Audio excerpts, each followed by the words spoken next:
Chapter 25. The long row of cells faced me, their purple-tinted energy shields sparkling and humming softly. "What are you doing here?" I snapped my head towards the noise and saw Sigmet's face behind one of the shields. Yes, he and Pete were both in the same cell. I rushed for it, hoping that Commander Howitz hadn't overridden the brig systems. Reaching for the lock to their cell, I tried to speak calmly but found my voice shaking. "You're right. He only wants me dead. He's chasing me now." Even as I entered the doctor's emergency code into the lock, I heard the sound of someone sliding down the pole. The lock flashed green and the shield disappeared, leaving Pete and Sigmet free just as the commander dropped skillfully to the ground, knees bent perfectly. He started forward, but Pete jumped to meet him, and the two huge men faced each other intently for half a second. Then Pete reached for the commander, who sidestepped and shot his fist toward Pete's chin. I drew back. My idea was working. While they fought, I could slip away and hide, and maybe Crash could catch up with us. We still had time to save the doctor's life. I backed into something and grunted. Fingers gripped my arm, and I was yanked back. Before I could protest, a hand was clapped over my mouth. Sigmet. He pulled me backwards, and for an instant I was too startled to struggle. By the time I began trying to pull away, he'd brought me out of the brig and into the hallway. I reached up to pry his hand from my mouth, but he took it down himself, sealing the adjoining door with one hand while still holding on to my arm. The hold. We were in the hold. "August!" I screamed, yanking away. "August, help! Eduardo, August, help me!" Sigmet kept his grip on my arm and pulled me towards the wall on the opposite side of the room. "August!" I screamed again. He had to be down here. "Andi?" an Austrian voice replied. I looked towards the provision shelves far to my left. A pale face with a crop of dark brown hair peeked around one of them. "Andi! Stop!" he yelled, starting towards us. But Sigmet stopped at the wall, and I looked forward to see what he was doing. The engineer's lift. He was taking me back up, to the airlock. And the speeder was ready for takeoff. "What about your boss?" I gasped as he flung open the little square door. "Boss?" he asked, his odd high eyes showing confusion. "Leek! Isn't he your boss? Aren't you his assistant?" Understanding flashed through his expression, and he smiled as he pushed me in. "I see. You think he's Leek and I'm Mars. Well, you have it backwards. He's not in charge. I am." I could only stare. I had assumed. Pete was so big and commanding. He climbed in after me, and I caught a glimpse of August running in our direction as Sigmet slammed the door closed and calmly ordered, "C-deck." The tiny lift started upwards, and I forced myself to calm. I wasn't going to give up now. I had to think clearly, find out how to get away from him. He was the leader of the twosome. He wasn't going to wait for his partner. He would save him later, or maybe not. Either way, he was taking me away with him now. The lift stopped, and he slammed the door open and pushed me roughly out into the fuel cell chambers in the front of the ship.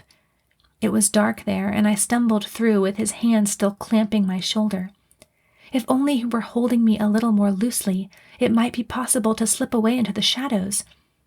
A twinge of pain pinched my knee, and I reflexively gripped it, but it died away just as his hand reached out in front of me and opened a door. He still held tightly to my shoulder and pushed me out. I didn't recognize the place where we were. It was dim and brown and dirty. A long metal walkway extended out from where we stood through the huge cylindrical room. Metal steps led up to a solid platform that stretched out before us, fenced in by railings. A thruster. We were inside one of the chambers that housed the mechanism for the thrusters that gave the ship its propulsion when not on warp speeds.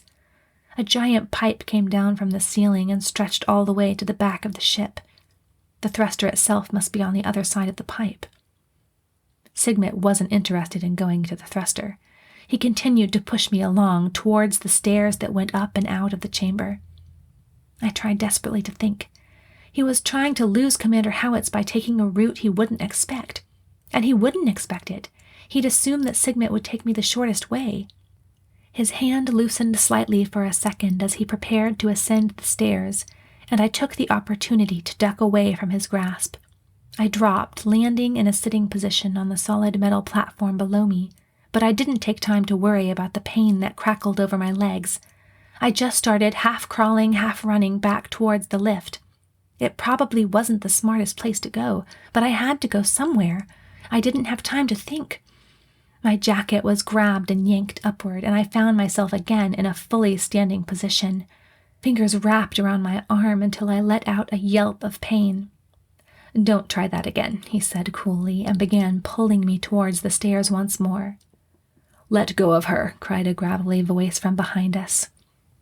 I wouldn't have thought I would be so glad to hear his voice again. Of course, Sigmund didn't obey. He began pulling me up the stairs, but I reached down and held onto the metal railing. He kept dragging me, and my hands scraped across the rusty pipe. Flakes of metal dug into my skin and reopened the cut from my slide earlier. I looked back in the direction the voice had come from. The commander was jumping the last few steps up to the platform we'd just left. How had he figured out where I was? Of course, the same way he'd figured out that I was on the surveyor in the first place, the Radialloy tracking device. He took masterful leaps towards us. Sigmund pulled on me with a ferocity I hadn't seen from him before, and I screamed as my hands slid off the rail. Unhindered, my captor rushed up the stairs at his top pace, but his odd, limping gait was ineffectual against the commander's powerful strides. As much as I didn't want to go with him, I instinctively reached a bloody hand out to my father as he bounded up the steps. He took it and yanked me so hard that I thought he must have pulled my shoulder from its socket. Instead of freeing me, the yank sent Sigmund tumbling down the stairs with a yell, still hanging on to my other arm. I screamed again as the weight of the smaller man's body dragged me down and pulled my feet out from under me, but before I could land, the commander put an arm around my waist and pulled me to my feet. Sigmund lost his grip on me altogether and slid down the stairs, letting out grunts and groans with every bump. I had no love for him, but still I winced when he landed at the bottom. Before I had time to take in the fact that he was gone, the commander began running up the stairs, this time with me in tow. This apparently had not been such a good idea. This was just a game. They would keep on trading me violently back and forth forever unless one of them defeated the other. In that case, I'd be stuck in the speeder with whoever won, on my way to certain death, knowing that I'd left the doctor insane with no one to care for him. I had to keep them fighting. If they kept at it, there might be enough time for Crash to come aboard, and then someone might be able to find me and save me. I braced my tired body to begin struggling again when I heard a great thumping on the metal slats behind me. Before either I or the commander could turn around, iron fingers gripped my shoulders and pulled me back. Pete. Though appearing startled, the commander retained his hold on me, and again my arm was pulled so hard that I thought it would be torn off. I screamed, "Stop! Stop!"